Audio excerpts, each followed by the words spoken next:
बिस्मिल्लाहिर्रहमानिर्रहीम। आपका वकील हाज़िर खिदमत है एक नए लेक्चर, एक नई वीडियो के साथ। आज हम सेक्शन 341 CRPC शुरू करेंगे और उसके बारे में पढ़ेंगे कि ये किन हालात व वाक़यात को बयान करता है, इसमें कौन सा लॉ जो है वो डिस्कस किया गया है। लेकिन इससे पहले मैं कुछ जनरल बातें आपके सामने करना चाहूँगा। वो कुछ यूँ है कि जब लेजिस्लेशन होती है तो इस लेजिस्लेशन में आने वाले हालात व वाक़यात को मद्देनज़र रखते हुए कुछ ख़ास किस्म की प्रोविज़न जो है वो शामिल की जाती हैं। मसलन जो एक अक्यूज़ पर्सन है उसके लिए ये ज़रूरी है कि जब उसके ख़िलाफ़ कोई कार्रवाई हो तो उसे उसके ख़िलाफ़ होने वाली कार्रवाई की समझ बूझ हो, उसे वो कोर्ट में होने वाली सारी बातें समझ आ रही हों कि ये मेरे ख़िलाफ़ कौन सी एविडेंस है, कौन कौन सी चीज़ें जो है मेरे ख़िलाफ़ लाई जा रही हैं। एक तरफ तो ये चीज़ है, दूसरा ये भी है कि जो अक्यूज़्ड है उसको भी देखना पड़ेगा, यानी उसके लिए भी देखना पड़ेगा कि आया जब उसने कोई रॉन्ग कमिट किया, कोई ऑफेंस कमिट किया, तो क्या उसकी मेंटल कंडीशन ऐसी थी, उसके पास इतनी इंटेलिजेंस थी, उसके पास इतनी समझ बूझ थी कि उसे पता हो कि वो जो काम करने जा रहा है that is contrary to law. तो इसके लिए इन चीज़ों के लिए कुछ प्रोविजंस दी गई हैं। इनमें सबसे पहले हम सेक्शन 341 CRPC देखेंगे।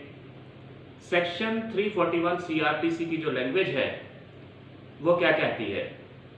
Procedure where accused does not understand proceeding, यानी अक्यूज्ड जो है, जैसे अभी हमने इससे पहले इंट्रोडक्शन में ये बात की कि अक्यूज्ड जो है उसको उनकी प्रोसीडिंग जो हो रही है उसकी समझ होनी चाहिए कि मेरे खिलाफ जो है वो प्रोसीडिंग जो हो रही है, जो कार्रवाई हो रही है, वो क्या कार्रवाई हो रही है।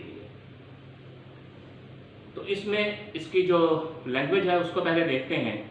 इफ़ द अक्यूज्ड दो not insane cannot be made understand the proceedings, the court may proceed with the trial, and in case of a court other than a high court, if such trial result in a conviction, the proceedings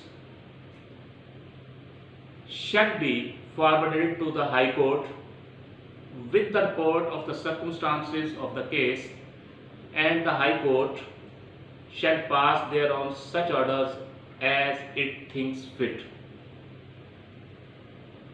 जब इस section को शुरू किया तो इसके शुरू में if the accused,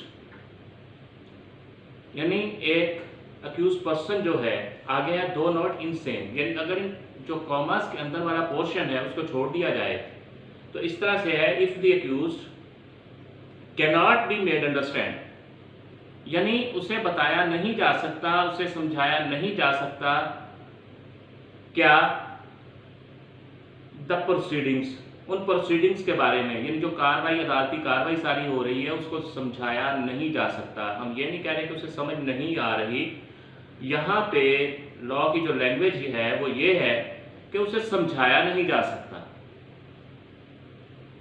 एक तो बात होती है कि किसी को खुद कोई बात समझ ना आए, दूसरी बात है कि उसे समझाया भी नहीं जा सकता। लेकिन जो कॉमर्स के अंदर चीज़ दी गई है वो है दो नॉट इंसेन, यानी वो शख्स इनसेन नहीं होना चाहिए, यानी वो पागल शख्स ना हो, अनसाउंड माइंड ना हो। अगर वो इनसेन है तो ये सेक्शन एप्लीकेबल नहीं है। फिर दूसरा भी सेक्शन जो है, जैसे इसमें सेक्शन 465 है वो आ सकता है। इसके अलावा सेक्शन 341 है, जैसा कि अभी हम इसको पढ़ रहे हैं, और 465 के साथ एक सेक्शन जो है और वो है 361, जो कि interpretation of evidence to accuse और हिज प्लीडर के बारे में है। इन ओपन कोर्ट के बारे में ये कहा गया है कि इंटरप्रिटेशन जो है वो अक्यूज को किस तरह से प्रोसीडिंग के बारे में की जाएगी या उसके प्लीडर को की जाएगी। लेकिन ये सेक्शन जो है 341 ये सिंपली ये बताता है कि वो शख्स इंसेन नहीं होना चाहिए, यानी फातुल अकल ना हो, वो पागल ना हो, अनसाउंड माइंड ना हो, और उसको समझाने की कोशिश की जाए, प्रोसीडिंग के बारे में बताने की कोशिश की जाए, लेकिन उसे समझ ना आ रही हो, तो कोर्ट जो है वो प्रोसीड करेगी विद द ट्रायल। और वो अगर हाई कोर्ट नहीं है तो फिर क्या होगा? In such trial result in a conviction, और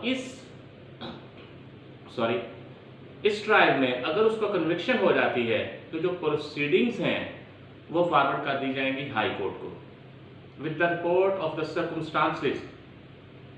जो सर्कमस्टांसेस थे कि इसको समझाने की कोशिश की गई, इसके साथ ये तरीकाकार अख्तियार किया गया, लेकिन इसको प्रोसीडिंग की समझ नहीं आई। जब कन्विक्शन फॉरवर्ड कर दी गई तो फिर क्या होगा कि हाई कोर्ट जो है उस जो कन्विक्शन है उसको देखेगा, उन सर्कमस्टांसेस को देखेगा और कोई एक ऐसा ऑर्डर पास करेगा जो कि उस वक्त हाई कोर्ट के मुताबिक दुरुस्त होगा, ठीक होगा, उसमें उसकी कन्विक्शन बरकरार रहती है, उसकी सज़ा कम कर दी जाती है या उसे एक्विट कर दिया जाता है। ये हाई कोर्ट ने देखना है। यानी यही एक प्रोसीजर है। होना क्या है और कोर्ट की मंशा क्या है, यानी ये प्रोसीजर क्या है? प्रोसीजर ये है कि ट्रायल कोर्ट जब प्रोसीड करेगा विद द ट्रायल तो that would be the obligation of the court कि अगर एक शख्स जो है, एक अक्यूज पर्सन जो है, ही इज डफ एंड डम, ना वो सुन सकता है ना वो बोल सकता है, उसको समझाना मुश्किल हो रहा है और उसको समझाया नहीं जा सकता, समझाने की कोशिश की जा रही है लेकिन उसे समझ नहीं आ रही। ये नहीं है कि उसे समझ नहीं है, सिंपल ये नहीं कहा जा सकता कि उसे समझ ही नहीं है, यानी समझाने की कोशिश भी की जा रही है। अब अगर कन्विक्शन हो गई, समझाने की कोशिश की गई, उसे समझ नहीं आई, वो डेफ एंड डम था, कन्विक्शन हो गई, हाई कोर्ट को भेजी गई। हाई कोर्ट को जब वो भेजी गई तो वो सर्कमस्टांसेस जो पहले लिखे गए थे कि इसे समझाने की कोशिश की जाएगी, उसका रेफरेंस बनाया जाएगा और वो साथ भेज दिया जाएगा और फिर उसके मुताबिक जो है हाई कोर्ट फैसला करेगी। यानी इसमें मेन चीज जो है वो ये है कि उसे समझाने की कोशिश की जाए। अगर वो डेफ एंड डम है तो इसमें यह भी हो सकता है कि उसे साइन और जेस्चर से समझाने की कोशिश की जाए, यानी इशारों के जरिए से कोशिश की जाए कि आपके खिलाफ ये चार्ज है, और कोशिश की जाए, समझना या ना समझना बात की बात है। अब इसके साथ एक चीज़ ये भी है कि जेस्चर्स हों और कुछ इस तरह की चीज़ें हों तो इसके अलावा एक सेक्शन 361 सीआरपीसी है। सेक्शन 361 सीआरपीसी जो है वो इंटरप्रिटेशन ऑफ एविडेंस के बारे में है कि interpretation of evidence to accused और his pleader in open court में उसको समझाया जाएगा। लेकिन अगर वो डेफ एंड डम नहीं है और वो due to unsoundness of mind से कोई कार्रवाई कर जाता है तो फिर प्रोसीडिंग जो है वो 465 सीआरपीसी के तहत होंगी और उसके साथ चैप्टर 34 सीआरपीसी का वो भी लगे, सारा जो है उसके साथ एप्लीकेबल होगा, उसके मुताबिक उसका ट्रायल जो है किया जाएगा। अब अगर ये देखा जाए तो अगर अक्यूज्ड अनसाउंड माइंड है तो सेक्शन 341 सीआरपीसी एप्लीकेबल नहीं होगा, फिर उसके साथ प्रोविजन 465 की आएंगी। और अगर 465 की प्रोसीडिंग आएंगी तो फिर कार्रवाई मुख्तलिफ हो जाएगी। इनमें फ़र्क ये आ जाएगा कि 341 में ये है कि court with proceed with the trial, कि अगर उसको समझाने की कोशिश की गई है प्रोसीडिंग की तो कोर्ट प्रोसीड विद ट्रायल और कन्विक्शन के बाद वो सारा कुछ रेफरेंस बना के हाई कोर्ट को भेज दिया जाएगा। लेकिन सेक्शन 465 सीआरपीसी जो है वो ये कहता है कि अगर वो शख्स, वो अक्यूज पर्सन जो है अनसाउंड माइंड है तो फौरी तौर पे जो ट्रायल है उसको पोस्टपोन कर दिया जाएगा उस वक्त तक के जब तक कोर्ट सेटिस्फाइड नहीं हो जाती कि ये शख्स जो है, ये अक्यूज पर्सन जो है ना, he is capable to make his defence, कि वो अपना डिफेंस जो है वो करने के, वो अपना डिफेंस बनाने के काबिल है। अब सेक्शन 341 भी हो गया, देख लिया हमने, और सेक्शन 465 और सेक्शन 465 के साथ हमने सेक्शन दूसरा एक जो देखा है वो है 361। तो 361 और 465 जब हम आगे चलेंगे तो उनको अलहदा से भी पढ़ लेंगे। इस वक्त हमारा मतमा नज़र ये था कि हम सेक्शन 341 को डिटेल में पढ़ लें।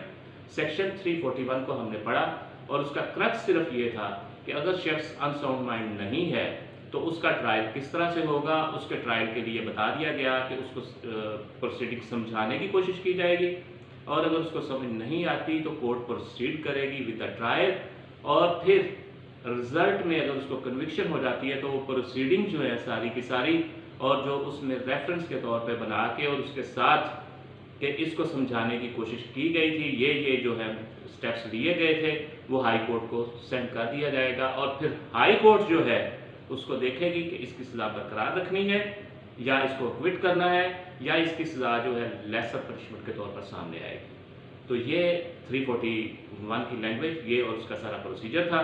अगले वीडियो में दोबारा आपसे मुलाकात होगी। अल्लाह हाफ़िज़।